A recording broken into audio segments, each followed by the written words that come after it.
hizi ni mbinu 5 za kisaikolojia za kukuza maendeleo ya lugha kwa mtoto wako. Naomba twende haraka haraka na unisikilize kwa makini.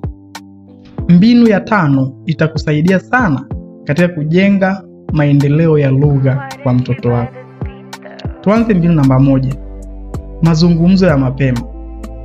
Kwa kawaida mtoto hajui maneno, lakini anahisi sauti. Anaposikia ukizungumza naye tangu akiwa mchanga, ubongo wake unaanza kujenga misingi ya lugha. Usisubiri aseme ndipo uanze kuongea naye. Anza mapema, hapo ndipo akili yake inaanza kuamka. Mbinu namba 2 ni kurudia maneno. Kisaikolojia, ubongo wa mtoto hujifunza kwa kurudia.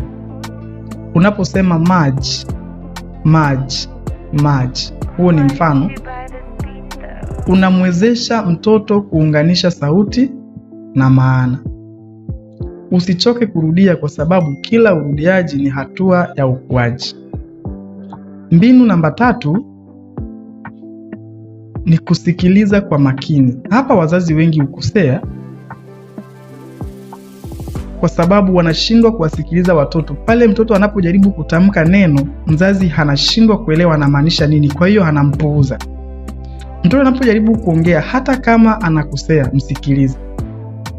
Kwa nini? Kwa sababu anapojisikia kusikilizwa, anajenga ujasiri kuzungumza zaidi. Lakini ukimkatisha au kumdharau, unaua sauti yake polepole.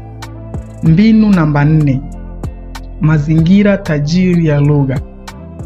Hapa sasa ndo watu wengi hawaelewi kabisa, kwa sababu inatakiwa mtoto anayesikia hadithi, nyimbo na mazungumzo mbalimbali anakuwa na nafasi kubwa ya kukuza lugha. Mazingira yanayoongea kabla hata mtoto hajaongea. Jiulize, nyumbani kwako kuna maneno au kuna ukimya? Mbinu ya 5 na ya mwisho, na hii ndo msingi kwa wazazi wengi, ni kuongeza hisia, attachment, emotional connection. Lugha si maneno tu, ni hisia pia. Mtoto hujifunza kuongea vizuri zaidi akiwa kwenye upendo, usalama na furaha. Ukimfokea mtoto mara nyingi, ataogopa kujaribu kuongea, lakini ukimtia moyo, atafungua ulimwengu wa maneno.